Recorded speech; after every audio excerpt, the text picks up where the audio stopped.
Nagsimula na ang ika-22 Maccabiah Games at nasisiyahan ang mga lokal at turista sa panonood ng mahigit 40 sports na nilalahukan ng pinakamahusay ng mga atletang Hudyo mula sa iba't ibang edad. 8,000 atleta mula sa mahigit 40 bansa ang kalahok, kabilang ang malalaking delegasyon mula sa Argentina, Brazil, Mexico at USA na may siyam na raang atleta kasama ang susunod nating panauhin. Paki-welcome si Maya Greenberg na kasali sa Juniors Under 17 soccer competition at isa ring kababayan mula Los Angeles.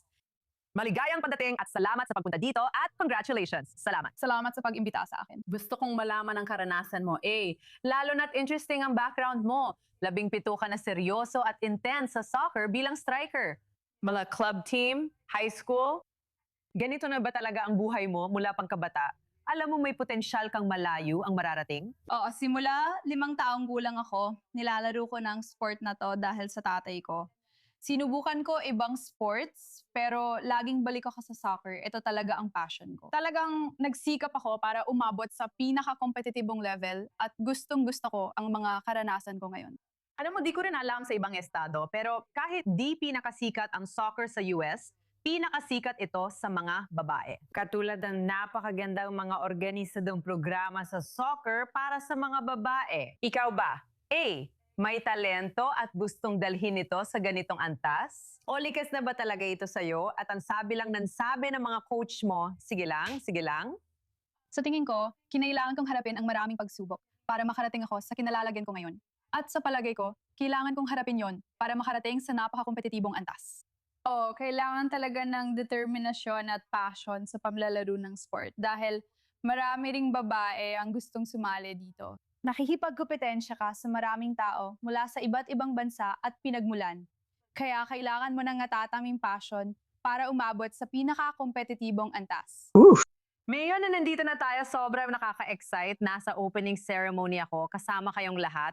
So, ang mga teammates mo, paano ba ito? Siguro ang weird, di ba? Sa Olympics, sabay-sabay kayo mag-practice. Pero dito, bigla kang isinama sa grupo ng ibang talentadong kabataang babae at pilit kayong nagiging team, kahit di pa kayo magkakilala.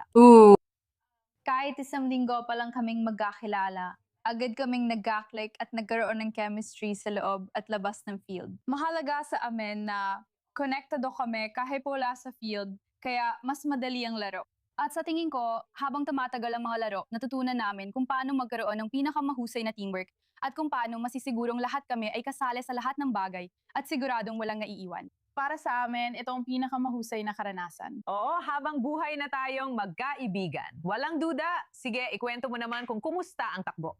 Napakaganda ng karanasan ko. Sumali rin ako sa Loving Lebanon Maccabi Games 2 taon na ang nakalipas.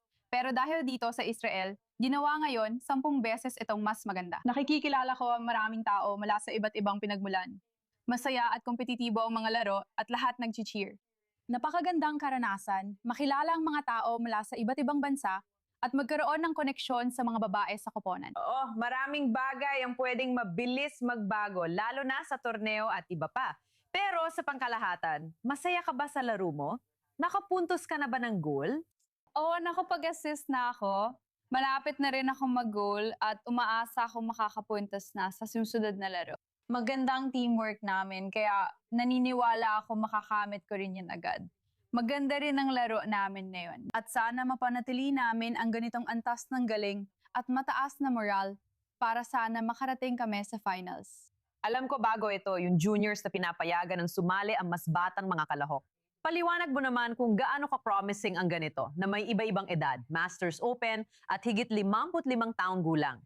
Alam ko na may 87 taong gulang na triathlete sa team. Pero bilang susunod na henerasyon, iniisip ko na nakatuon din ang mga mata mo sa Olympics at iba pa. Ibig mong sabihin, naniniwala ka bang may pag-asa ang mga babaeng Hudyo na magtagumpay sa profesional na karera? O, dito ko nakita na maraming magagaling na atletang Hudyo. At sa tingin ko, dito talagang nilalahi natin ang pundasyon para mas maging kilala tayo sa mundo ng mga atletang Olympian. Sa tingin ko, kaya nating dalhin ang talento natin sa Olympics. Grabe, ang saya siguro nun. Ngayon, naging tagapagtaguyod ka rin para sa ibang kabataang babae. Alam natin kung gaano kabigat, alam mo yan ang pressure, tapos may pressure pa sa pag-aaral, social media at yung yung pressure tungkol sa timbang, itsura, at kung ano-ano pa. Ikwento mo ang iyong karanasan at mga hamon sa kalusugan dahil sa marami kang nasusunog na calorie at kailangan mong manatiling nasa kondisyon, pati kung paano mo gustong magbigay inspirasyon sa ibang babae. Oo, kaya nauwi ako sa pagkakaroon ng Red S na ang ibig sabihin ay Relative Energy Deficiency in Sport, kung saan hindi ko sinasadya, hindi ko alam na mas marami pala akong calories na nasusunog, sobra pa sa inaasahan ko habang naglalaro. Maraming calories ang nasusunog ko dahil araw-araw akong nag-sports na ilang oras. Hindi ko alam kung gaano karami ang dapat kainin para makasabay sa mga aktibidad.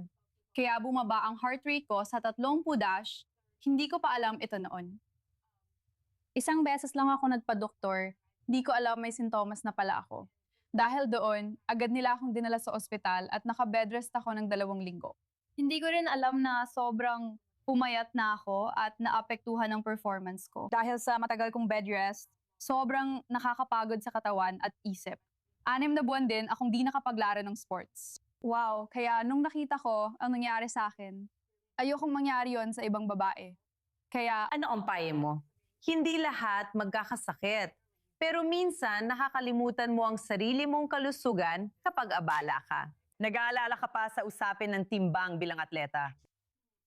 makinig sa mga mapagkakatiwala ang dietitian at nutritionista, huwag maniwala sa mga sabi-sabi online na kadalasan ay hindi totoo. Kahit totoo yun, pwedeng hindi ito akma sa'yo dahil magkakaibang katawan ng tao. Wow, talagang marami kang ginagawa at patuloy kaming sumusuporta sa Team USA. Lahat panalo, pero may personal akong dahilan para pumanig sa Team USA. Salamat sa pagpunta at good luck!